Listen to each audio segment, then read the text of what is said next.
모든 남자의 삶에는 어느 순간 반드시 마주해야 하는 조용한 진실이 있다. 그는 평생 그 진실로부터 도망쳐왔다.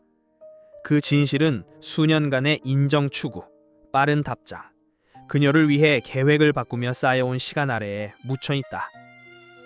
너는 항상 이용 가능하다는 것이 신뢰를 의미한다고 생각했다. 너는 나타나는 것이 가치 있는 남자라는 뜻이라고 믿었다. 세상은 내게 이렇게 말했다. 진짜 남자는 섬기고, 듣고, 기다릴 의지를 통해 자신의 가치를 증명한다고. 하지만 내가 내게 말한다면, 내가 그렇게 항상 이용 가능하다는 사실이 바로 너의 감옥이라면, 내가 그렇게 끊임없이 존재하는 것 때문에 그녀가 더 이상 널 보지 못한다면, 너, 모든 전화를 받는 남자, 읽히기도 전에 모든 메시지에 답하는 남자, 자신이 원해서가 아니라 그녀가 드디어 자신의 헌신의 무게를 알아주길 바라며 나타나는 남자. 내가 묻겠다. 그녀는 진정으로 그걸 본 적 있나? 너의 끊임없는 예스가 그녀의 존경을 얻은 적이 있나? 너는 사랑은 공연을 통해 얻어진다고 배웠다. 선택받기 위해서는 항상 곁에 있어야 한다고 배웠다. 머물고, 견디고, 증명하는 자가 결국 승리한다고 배웠다.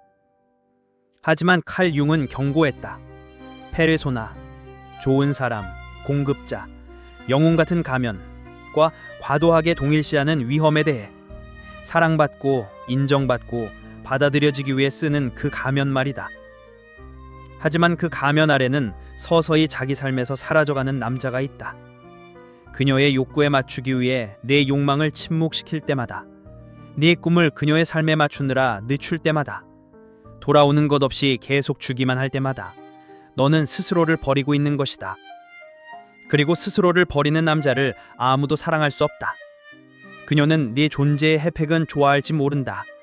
네 관심의 편리함을 즐길 수는 있다. 하지만 그녀는 너 그 자체를 갈망하지 않는다. 그리고 그 차이를 분명히 보지 못한다면 그것은 결국 너를 파멸시킬 것이다. 남성적인 에너지는 허락 속에서가 아니라 사명 속에서 번성한다. 너는 그녀의 기분에 따라 움직이라고 태어난 존재가 아니다. 너는 네 자신의 삶이 무너져 내리는 동안 그녀의 삶을 장식하기 위해 만들어진 존재가 아니다. 너는 모든 요구에 항상 이용 가능해야 하는 서비스 라인이 아니다. 너는 주권적 존재다. 네 관심은 당연히 주어지는 것이 아니라 얻어야 하는 것이다. 그리고 네가 마침내 항상 이용 가능한 상태를 멈추는 순간 모든 것이 변한다. 여자가 너를 대하는 방식만이 아니라 우주가 너를 대하는 방식까지도. 세상은 네 결정을 지켜본다. 네 에너지를 반영한다. 내가 세운 경계를 거울처럼 반영한다. 내가 물러나면 힘이 돌아온다. 접근을 거부하면 너는 더 이상 배경음이 아니라 신비가 된다. 침묵은 패배가 아니다. 그것은 네가 마침내 네 자신의 가치를 다시 기억했다는 뜻이다. 그리고 여기 진실이 있다. 융은 절대 돌려 말하지 않았다. 모든 변화는 불편함에서 시작된다. 너는 죄책감을 느낄 것이다. 너는 두려움을 느낄 것이다. 하지만 그것은 네가 잘못했기 때문이 아니라 네가 마침내 그들이 내게 씌운 역할에서 벗어나고 있기 때문이다. 그러므로 이제 진짜 질문은 내가 더 이상 이용 가능하지 않을 때 그녀가 머물까가 아니다. 진짜 질문은 이것이다. 왜 너는 네 인생 전체를 단지 편리할 때만 알아주는 사람에게 보이기 위해 구걸하며 살아왔는가? 왜냐하면 내가 세상에 나타나는 것을 멈추는 순간 단지 내가 공연할 때만 박수해주던 그 세상 앞에서 비로소 진짜 일이 시작되기 때문이다. 남자가 자신의 이용 가능성을 걷어들이는 순간 세상 주위에서 어떤 원시적인 것이 흔들리기 시작한다. 마치 공기가 더 무거워지고 침묵이 더 크게 울리는 듯하며 그동안 그를 무시하던 사람들이 갑자기 그를 의식하기 시작한다. 하지만 착각하지 마라. 그들이 그를 알아차리는 것은 그를 그리워해서가 아니다. 그들이 그리워하는 것은 접근권이다. 그들이 그리워하는 것은 통제다. 항상 그가 대답해주고 항상 고쳐주고 항상 보살펴줄 것이라는 확신이다. 그들은 그의 안부를 묻지도 않으면서도 그를 자신들의 감정적 인프라, 예비 플랜, 자신들이 여전히 매력적이라는 조용한 증거로 사용했다. 왜냐하면 그는 언제나 거기 있었으니까. 그가 더 이상 거기 있지 않을 때까지. 그제서야 무너짐이 시작된다. 그녀는 더 자주 문자를 보내고 무언가 잘못됐냐고 묻기 시작한다. 그녀는 변화를 감지한다. 하지만 그것은 그가 사랑받기 때문이 아니라 그녀가 의존하던 불균형이 사라졌기 때문이다. 그리고 그 불편함은 그녀의 몫이지 너의 몫이 아니다. 너의 일은 이제 달라졌다. 내 일은 수년간의 좋은 남자 행세 끝에 연기처럼 피어오르는 죄책감과 함께 앉아있는 것이다. 내 일은 침묵을 설명하려는 충동을 거부하는 것이다. 오해받는 불편함을 내 영혼을 되찾는 대가로 받아들이는 것이다. 왜냐하면 네가 이용 가능하지 않게 되는 순간 너는 단순히 타인을 거절하는 것이 아니라 스스로에게 돌아가고 있기 때문이다. 융은 이것을 개별화라 불렀다. 온전한 존재가 되는 과정이라고. 그리고 이 개별화는 너의 에너지가 10개의 대화, 6개의 애매한 관계, 수없이 이어지는 원치 않는 안부 확인 메시지에 흩어져 있는 상태에서는 일어날 수 없다. 남자들이여, 분명히 들어라. 너의 이용 가능성은 너를 겨냥한 무기가 되어왔다. 너는 사랑은 지쳐 쓰러질 때까지 증명해야 한다고 배워왔다. 좋은 남자로 보이려면 감사도 없는 자기 희생을 해야 한다고 배워왔다. 그녀의 행복이 곧 내 점수판이었고 네가 속으로 죽어가고 있어도 말이다. 하지만 남성성은 순교가 아니다.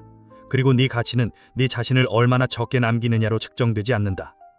항상 이용 가능한 남자는 배경음이 된다. 예측 가능하고 무해하다. 하지만 한 발 물러서고 자신을 소모시키는 것에 더 이상 나타나지 않으며 스스로를 계속 선택하는 남자는 자석처럼 끌어당기는 존재가 된다. 그가 게임을 해서가 아니라 더 이상 이용당하지 않기 때문이다. 자신의 가치를 검증받으려 하지 않는 남자에게는 특유의 중력이 있다. 그는 불안한 자들을 불편하게 만드는 침묵을 지녔다. 그는 이렇게 말하는 힘을 지녔다. 나는 너의 인정과 맞바꾸며 내 평화를 팔지 않겠다. 그래, 어떤 이들은 떠날 것이다. 어떤 이들은 조롱할 것이다. 어떤 이들은 너를 이기적이라고 부를 것이다. 하지만 잘 보아라. 그런 말을 하는 자들이 누구인지. 그들은 결코 진심으로 너를 아꼈던 사람들이 아니다. 그들은 내 불균형에서 이익을 얻었던 자들이다. 그들은 내 이용 가능성을 숨은 기생충처럼 빨아먹었다. 겉으로는 친밀함의 가면을 쓰고 있었지만 그 뿌리는 통제였다. 그리고 네가 한 발 물러서는 순간 진실이 드러난다. 그녀는 사실 너 자체를 원한 게 아니었다. 그녀가 원했던 것은 네 관심, 내 헌신, 내 감정적 노동이었다. 단지 그것이 불편해지기 전까지. 하지만 이용 불가능한 남자는 예측 불가능한 남자가 된다. 그리고 예측 불가능함은 곧 조종의 종말이다. 그녀는 너에게 시험을 하고 있지만 절대 그 사실을 인정하지 않을 것이다.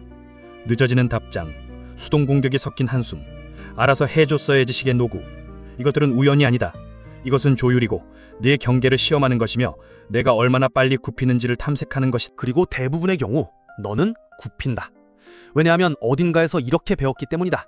좋은 남자란 모든 감정적 피로를 미리 예상하고 모든 분노를 흡수하며 자신이 망가뜨리지도 않은 것을 고쳐야 하는 사람이라고. 그렇게 해서 너의 에너지는 새기 시작했다. 큰 배신을 통해서가 아니라 작은 허용들로, 조용하고 서서히. 너는 늦음을 허용했다. 무례함을 용서했다. 이중잣대를 대수롭지 않게 웃어넘겼다. 돌아오는 게 적을수록 더 많이 주었다. 그리고 매번 아무 말도 하지 않을 때 너는 그녀에게 단 한 가지를 가르쳤다. 그는 내가 없어도 언제나 이용 가능하다. 칼 융은 경고했다. 무의식을 의식화하지 않으면 그것이 네 인생을 지배할 것이며 너는 그것을 운명이라고 부를 것이다. 너는 그녀가 단지 까다롭다고 생각했다. 너는 원래 관계란 게 힘들고 소모적인 거라고 믿었다. 너는 네 좌절을 사랑이라고 착각했다. 아니 형제여, 그건 무의식적 프로그래밍이었고 그것이 네 인생 전체를 조종하고 있었던 것이다. 하지만 네가 이용 가능하지 않게 되었을 때, 네가 마치 휘파람에 반응하는 개처럼 모든 감정적 호출에 응답하지 않게 되었을 때, 그 순간 관계의 역학은 결코 되돌릴 수 없을 정도로 바뀐다. 그녀는 그것을 느낀다. 공기가 달라진다. 목줄은 사라진다. 처음엔 그녀는 혼란스러워할 것이다. 그 다음엔 화를 낼 것이다. 그 다음엔 유혹하려 될 것이다. 그녀는 죄책감, 매력, 혼란을 이용해 너를 다시 끌어들이려 할 것이다. 왜냐하면 그녀가 여전히 접근할 수 있다는 확신이 필요하기 때문이다. 그녀가 원한 건 너라는 남자가 아니었다. 그녀가 원한 것은 네가 맡았던 역할이었다. 너는 검증자였고 중재자였으며 예측 가능한 존재였다. 하지만 이제 너는 거울이다. 그리고 진짜 거울은 아첨하지 않는다. 그것은 드러낸다. 그녀가 스스로에게서 외면해온 것들을 보여준다. 그녀의 불안, 그녀의 조종, 그녀가 네 자기 포기를 기반으로 살아왔다는 사실을. 그리고 말하건대 모든 사람이 자기 자신을 직면하고 살아남을 수 있는 것은 아니다. 어떤 여성들은 떠날 것이다. 그들은 자신이 통제하지 못하는 남자를 견딜 수 없기 때문이다. 다른 여성들은 당황하다가 결국 순응할 것이다. 약해서가 아니라 깨달음 때문에. 그들은 네가 세운 새로운 기준을 받아들이거나 그것을 감당하지 못하고 떠나버릴 것이다.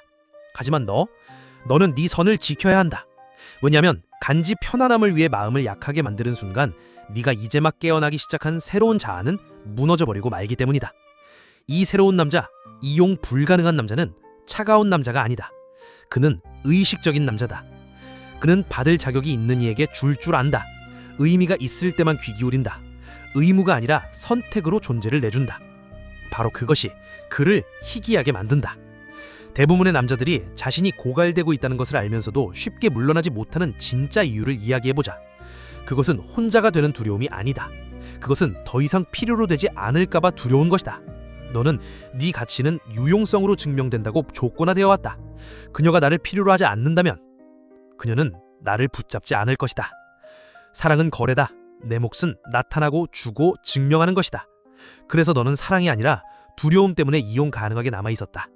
그 두려움은 성인식을 놓친 남자의 상처다.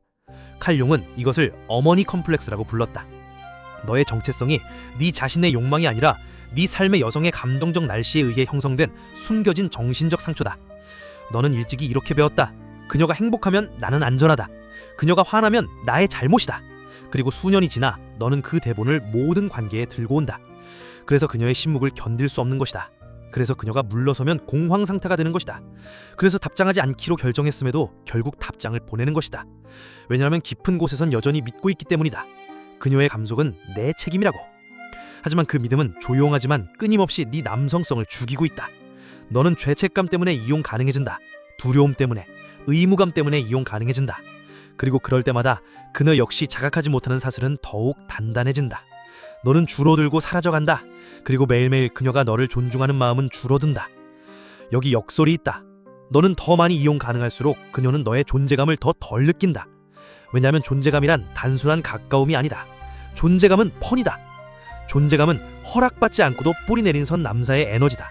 존재감은 자신의 진실을 방어할 필요가 없는 남자의 침묵이다. 존재감은 선택받기를 원하지 않는 눈빛이다.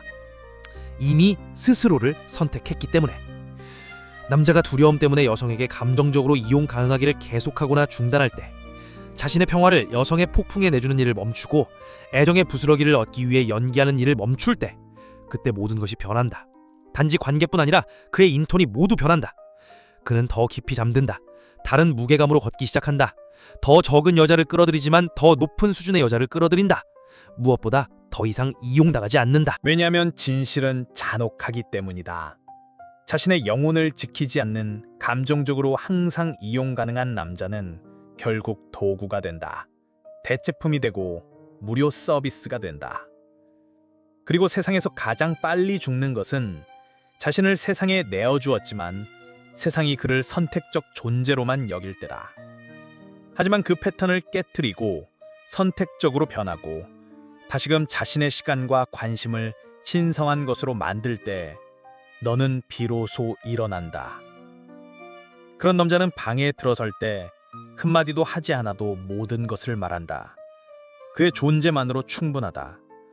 그것은 그가 크고 요란하거나 부유하거나 주목받으려 애쓰는 것이 아니기 때문이다. 그 에너지가 더 이상 천갈래 만갈래로 흩어져 있지 않기 때문이다. 사람들은 그를 느낀다. 그는 단지 눈에 띄는 게 아니라 존재 전체로 감지된다. 그리고 그런 남자는 거의 언제나 이용 가능하지 않게 된 남자다. 그것은 원한 때문이 아니고 여성을 미워해서도 아니다. 그는 마침내 보상 없는 에너지 누출의 대가를 깨달았기 때문이다. 그는 더 이상 자기 자신을 설명하지 않는다. 쫓지도 않는다. 침묵 속에 머무는 것을 사과하지 않는다. 한때 여성과 세상이 씌워놓은 기대들에 의해 조각났던 그의 영혼은 서서히 자기 자신에게로 돌아왔다. 그리고 그 귀환 속에서 그는 희귀한 존재가 되었다. 칼 융은 이렇게 가르쳤다. 개별화란 고독 속으로의 하강을 요구한다. 소음에서, 가면에서, 인정 추구에서 벗어나는 과정이다. 너는 홀로 걸어야 한다. 사람들이 널 사랑해서가 아니라 오직 너 자신만이 너를 완전하게 만들 수 있음을 깨달았기 때문이다. 그 자리에 도달했을 때 너는 침묵을 무기로 다루기 시작한다. 왜냐하면 침묵이야말로 말로는 결코 할 수 없는 일을 하기 때문이다. 그것은 사람들로 하여금 스스로를 직면하게 만든다. 대부분의 여성은 그걸 견디지 못한다. 내 부재는 그녀들의 공허함을 자극한다. 내 고요함은 그녀들의 통제력을 흔든다. 읽히지 않은 내 메시지는 책보다도 더 큰 울림이 된다. 왜냐면 네 침묵은 수동적인 것이 아니다. 그것은 선택적이다. 그리고 관심에 중독된 세상에서 선택성은 곧 전쟁이다. 너는 새로운 것들을 보기 시작할 것이다. 예전에 너를 완벽하다 칭찬하던 이들이 이제는 너를 거만하다고 부른다. 네 섬세함을 칭찬하던 이들이 이제는 너를 차갑다고 한다. 그냥 솔직하게 말해달라고 하던 이들이 이제는 내가 다쳐버렸다고 비난한다. 왜냐면 내가 감정적인 제스처를 멈췄기 때문이다. 내가 더 이상 반응하지 않기 때문이다. 내가 그녀들의 권력을 검증해주던 드라마를 주지 않기 때문이다. 이제 그녀들은 자기 자신과 단둘이 남는다. 그리고 처음부터 그 안에 자신이 없었던 자들은 무너진다. 그것은 내가 잔혹해서가 아니다. 그녀들이 아직 거울을 직면하는 법을 배우지 못했기 때문이다. 형제여, 그것은 네 문제가 아니다. 네 책임은 다른 사람들이 거짓 속에서 편안하게 머물도록 해주는 것이 아니다. 네 책임은 박수갈채가 있든 없든 온전한 존재가 되는 것이다. 그리고 여기 선물이 있다. 네가 마침내 더 이상 이용 가능하지 않게 되었을 때 너는 비로소 다른 것들에 이용 가능해진다. 목적, 훈련, 평화, 그리고 네 영혼을 보고 네 봉사를 바라지 않는 여자를 위해. 하지만 그런 여자는 네가 더 이상 혼란을 수용하지 않을 때까지 나타나지 않는다. 네가 여성을 향한 이용 가능성을 멈췄을 때 가장 먼저 느끼는 것은 고요다. 폭풍 뒤의 정적처럼 깊고 낯선 고요. 수년 만에 처음으로 네 전화기는 조용하다. 아무 의미 없는 안녕 문자도 없다. 갑작스러운 부탁도 없다. 수동적 공격이 섞인 확인 메시지도 없다. 그것은 상실처럼 느껴질 것이다. 하지만 아니다. 그것은 공간이다. 그리고 공간은 늘 그것을 봉사로 채워왔던 남자에게는 공포스럽다. 왜냐하면 그녀의 감정을 관리해주고 그녀의 필요를 예측해주고 그녀의 인정을 쫓는 일이 사라진 순간 너는 훨씬 더 두려운 존재와 마주하기 때문이다. 너 자신. 여기서 대부분의 남자들은 무너진다. 그들은 다시 이용 가능함으로 뛰어든다. 문을 다시 연다. 한때 혐오했던 혼란을 다시 쫓는다. 왜냐하면 최소한 그것은 자신이 필요하다는 느낌을 주었기 때문이다. 하지만 진실은 이것이다. 그 혼란은 결코 사랑이 아니었다. 그것은 점령이었다. 너 자신이 감히 직면하지 못했던 공허함으로부터의 도피였다. 하지만 너는 이제 돌아가지 않는다. 왜냐하면 이제 알기 때문이다. 그 공허함은 저주가 아니라 문이라는 것을. 명료함으로 향하는 문, 집중으로 향하는 문, 힘으로 향하는 문. 여기서 진정한 재탄생이 시작된다. 너는 더 일찍 일어나기 시작한다. 보여주기 위해서가 아니라 쌓아 올리기 위해서. 더 무겁게 들기 시작한다. 끌어들이기 위해서가 아니라 정신을 단련하기 위해서. 무의미한 스크롤을 멈추고 설명을 멈추고 기다림을 멈춘다. 그리고 네가 쫓던 모든 것들이 이제는 너를 쫓기 시작한다. 한때 너를 무시하던 여자들이 다시 너 궤도를 돈다. 그들은 설명할 수는 없지만 느낀다. 너의 분리됨, 너의 중력, 너의 자유를. 그리고 자유는 중독적이다. 왜냐하면 대부분의 남자들은 여전히 갇혀있기 때문이다. 증명하려는 굴레, 쫓으려는 굴레, 과하게 주려는 굴레. 하지만 증명할 것이 없는 남자는 건드릴 수 없다. 그가 모든 것을 가졌기 때문이 아니라 더 이상 모든 것을 필요로 하지 않기 때문이다. 칼 융은 이렇게 말했다. 평생의 특권은 진정한 자신이 되는 것이다. 하지만 그 진정한 자아는 그녀의 눈에서 찾을 수 없다. 그녀의 손길로 소환할 수 없다. 그녀의 칭찬으로 유지되지도 않는다. 그 자아는 불 속에서, 침묵 속에서, 물러남 속에서 발굴된다. 그리고 너는 깨닫게 된다. 너를 완성시키는 건 그녀가 아니라는 것을. 그녀가 해야 할 일은 네 수준에서 널 만나는 것이다. 그녀가 그럴 수 없다면 너는 굽히지 않을 것이다. 작아지지 않을 것이다. 다시 과하게 주던 그 남자로 돌아가지 않을 것이다. 이제 네 에너지는 신성하다. 너의 시간은 희소하다. 너의 존재는 값비싸다. 그리고 대부분은 이제 더 이상 그 값을 감당할 수 없다. 자유에는 기묘한 외로움이 따른다. 방치의 외로움이 아니라 상승의 외로움이다. 주위를 둘러보면 군중은 더 적다. 초대는 더 조용하다. 웃음은 더 드물다. 그러나 남은 것은 진짜다. 너는 더 이상 받아들여지기 위해 몸을 굽히는 남자가 아니다. 너는 더 이상 관계를 유지하기 위해 자신을 희생하는 남자가 아니다.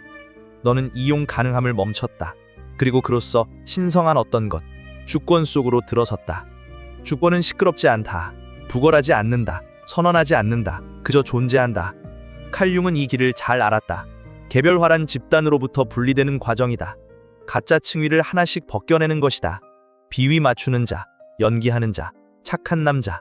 그리고 남는 것은 오직 본질, 진실, 네 영혼에 흔들리지 않는 중심이다.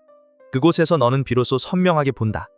네 가치가 얼마나 자주 유용성과 얽혀 있었는지를, 얼마나 많은 여자들이 널 사랑한다고 말했지만 사실은 네가 해주는 것만 사랑했는지를, 네 스스로가 거절당할까 두려워 그녀들이 쥐고 있던 목줄이 무엇이었는지를. 그리고 이제는 목줄도 대본도 연기도 없다. 그녀들은 더 이상 너를 정의할 수도 조종할 수도 빚어낼 수도 없다.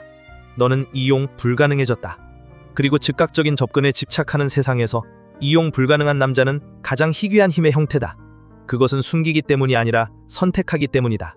그는 언제 말할지, 언제 줄지, 누가 그의 에너지와 시감, 관심을 얻을지 선택한다. 그리고 대부분의 경우 그는 스스로를 선택한다. 그래서 오해받을 것이다. 거만하다, 차갑다, 멀다 불릴 것이다. 여러 여자를 잃을 것이다. 그들은 폭풍에도 눈 하나 깜빡이지 않는 남자를 견딜 수 없기 때문이다. 하지만 너는 훨씬 더 큰 것을 얻게 된다. 바로 자기 존중이다. 거울 속 자신을 보며 마침내 존경할 수 있게 된다. 얼마나 많이 주었는가가 아니라 얼마나 적게 타협했는가로. 너는 조용한 확신과 함께 방에 들어설 것이다. 덜 말하고 더 많은 것을 전달할 것이다. 너의 존재를 보장이 아니라 선물처럼 내어줄 것이다. 그리고 마침내 올바른 여자가 너를 찾게 될 것이다. 네가 쫓아서가 아니라 네 침묵이 그녀를 경청하게 만들었기 때문에, 네 부재가 그녀를 성찰하게 만들었기 때문에, 네 힘이 그녀를 끌어올렸기 때문이다. 하지만 설령 그렇지 않더라도 괜찮다. 왜냐하면 너는 더 이상 다른 이의 삶 속에서 자리를 얻기 위해 애쓰는 남자가 아니기 때문이다. 너는 이미 네 삶 속에서 네 자리를 스스로 확보했기 때문이다. 그러니 고갈되고 무시당하고 존중받지 못하고 이용되던 모든 남자들아, 이것을 너의 각성이라고 하자. 너는 타인의 감정적 식욕을 채우기 위해 존재하는 것이 아니다. 너는 네가 만들지도 않은 불안을 달래주기 위해 존재하는 것이 아니다. 너는 단지 혼자가 되지 않으려고 이용 가능해야 하는 것도 아니다. 너는 온전해지기 위해, 흔들리지 않기 위해, 자유롭기 위해 존재한다. 그러니 네 자신에게, 침묵에게, 항상 사랑받으려 애썼던 네 안의 소년에게 말해라. 나는 나의 평화를 선택한다. 그리고 절대 잊지 마라. 네가 여성을 향한 이용 가능성을 멈출 때 모든 것이 변한다. 왜냐하면 바로 그때 너는 마침내 네 자신에게 이용 가능해지기 때문이다.